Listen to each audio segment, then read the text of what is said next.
Today, we are diving into one of the most intense family dramas you will ever come across. It's a truly cinematic story of betrayal, ambition, and the consequences that follow, all from Genesis chapter 27. Let's get right into it. So, as we walk through this entire chapter, I want you to keep one simple question in the back of your mind. What is the price of a lie? Because as you're about to see, one single deception is about to crack a family right down the middle and honestly change the course of history forever. Okay, so our story kicks off in a quiet, dimly lit tent. We're about to see a patriarch, an old man at the very end of his life, getting ready to perform his most sacred, his most irreversible duty. Right, verse 1.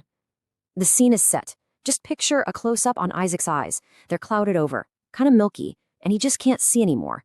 For him, the world's just a blur of light and shadow.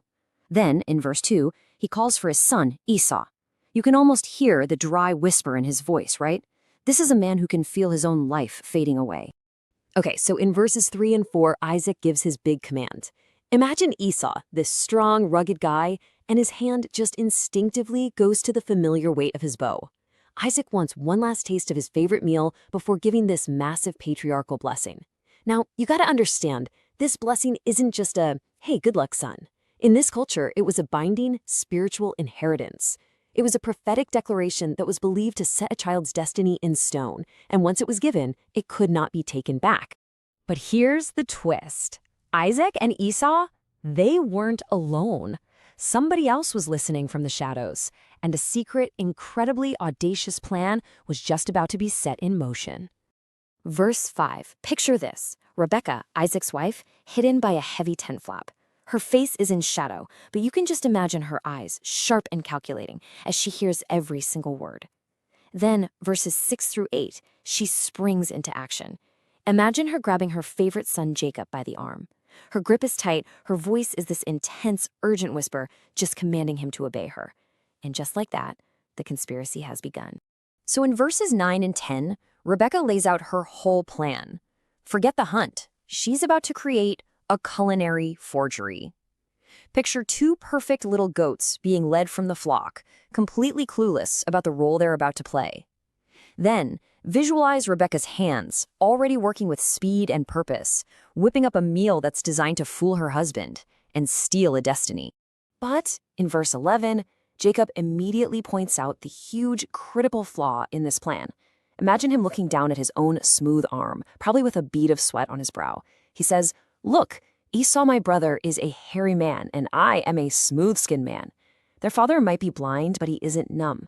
This one physical difference could blow the lid off the entire scheme." So in verse 12, Jacob just voices his absolute terror. You can picture him imagining his father's hand pulling back from his smooth skin, Isaac's face twisting from blessing to rage. Jacob is terrified of getting a curse, not a blessing. But Rebekah, in verse 13, wow, her resolve is like iron. Imagine her looking her son dead in the eye, placing a hand on her own chest like she's going to physically absorb any punishment. "Let your curse be on me," she says. Unbelievable. All right, now in verses 14 through 17, we watch the whole disguise get put together piece by piece. First, step 1, Jacob puts on Esau's clothes. Imagine him just breathing in that scent of the open field, of sweat and earth, the actual smell of his brother. Next, a close-up on the rough, hairy goat skins being tied securely over his smooth hands and the back of his neck. And finally, Rebekah places the warm dish and bread right into his disguised hands. The trap is now fully set. And this is it. This is the moment of truth. Jacob, all wrapped up in this multi-sensory disguise, walks into his blind father's presence. And you just know, there is no turning back now. Man, the tension in verses 18 to 20 is just suffocating.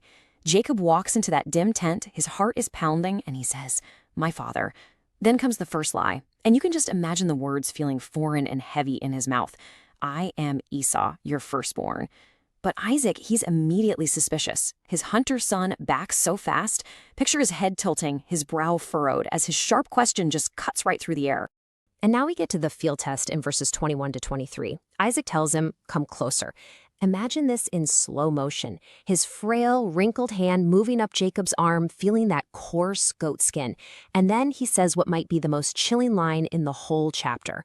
The voice is Jacob's voice, but the hands are the hands of Esau. His senses are literally at war with each other, but unbelievably, the physical disguise holds. But Isaac is still not totally convinced.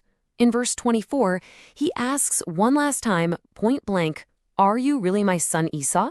And Jacob delivers the final knockout lie, "I am." So Isaac eats. Then, in verses 26 and 27, he asks for a kiss. And as Jacob leans in, picture Isaac just breathing in deep. That smell of the outdoors on Esau's clothes fills his senses, and at last, it wipes away all of his doubt. So the blessing begins. In verse 28, Isaac pronounces the blessing of abundance. And as he's speaking, just visualize fields springing to life, dew glistening on heavy heads of grain, vines just thick with grapes. This is a prophetic declaration of immense supernatural prosperity, and it's being channeled directly to Jacob. And then in verse 29 comes the real prize, the blessing of authority. Picture these figures representing entire nations bowing down. Then a sharp, painful image, Esau himself bowing to his younger brother. This is the core of the whole thing. Be master over your brethren. The spiritual transaction is complete, it's done, and it is irreversible. So the deed is done, the blessing is stolen. But just as Jacob slips away, the story takes an absolutely devastating turn. The rightful heir arrives. The timing in verses 30 to 32 is just heart-stopping. Imagine a split screen. The tent flap is just closing behind Jacob as he's running away. And at that exact moment, Esau's shadow falls on the entrance. He walks in, all confident, carrying his meal, and he declares with pride, "I am your son, your firstborn Esau," having no idea these words are about to unleash a catastrophe. Verse 33 gives us one of the most violent, emotional reactions in the entire story. It says Isaac trembled exceedingly. Now, we're not talking about a little shiver. Picture the color draining from his face as his entire body is seized by this uncontrollable tremor. It's the physical shock of his spirit, realizing the horrifying, irreversible mistake he has just made. And now, Esau. In verse 34, when he finally understands what happened, you can just see his face contort in disbelief, and then just shatter into pure anguish. A raw, animalistic cry just tears from his throat. Then in verse 36, he connects the dots, his voice thick with rage and betrayal. "He took my birthright, and now look, he's taken away my blessing." The tragedy just gets deeper in verses 38 to 40. Picture Esau on his knees, just weeping, begging his father for any little blessing he has left. But the words Isaac speaks next are more like a curse. Imagine a harsh, dry land as Isaac speaks. See Esau with a sword, living a life of constant conflict. And then the most painful visual of all, a yoke appearing on his neck, the symbol of his servitude to the very brother who just tricked him. Well, the deception is complete. The blessings have been given out. But now we witness the true cost, the absolutely devastating fallout that is going to haunt this family for generations. In verse 41, we see the immediate consequence. Picture a close-up on Esau's eyes. The grief is gone. It's been replaced by this cold, hard fire. He's not even shouting anymore. He's making a quiet, deadly promise to himself that as soon as their father dies, he will hunt down and murder his own brother. And finally, in verses 42 to 45, the news reaches Rebekah. Imagine her face just going pale as she hears about Esau's death threat. The mastermind of the entire plot now sees its fatal flaw. In a panic, she urgently pushes Jacob to flee, to become a fugitive. Her grand scheme to lift up her favorite son has just cost him his family and his home. So Jacob got the blessing. His descendants did become a great nation. But the immediate price was a family completely shattered by lies, a brother's murderous rage, and a life spent in exile. This one single act of deception created a rift that would echo for generations.